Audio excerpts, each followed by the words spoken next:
দেখো বন্ধুরা, মায়ের বাড়িতে এসে আজকে ফ্রাইড রাইস রান্না করছি। ভাই বললো ফ্রাইড রাইস আর একটু দিদি মাংস না, দেখো লাল লাল ঝাল করে একটু মাংস করেছিলাম।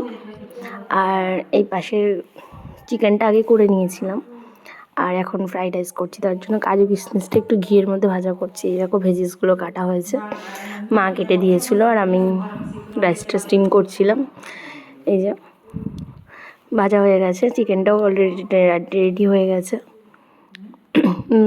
তো আমার ছেলের জন্য ভাই লেগ পিস নিয়ে এসেছিলো, ও পছন্দ করে বলে। আবার সাটে বানিয়েছিলাম, চিকেন সাটে ক্যাপসিকাম আর পেঁয়াজ দিয়ে ম্যারিনেশন করে রেডি করে রেখেছিলাম। এটাকে এবার ফ্রাই করব, যখন খাওয়া হবে তখন গরম গরম ফ্রাই করব।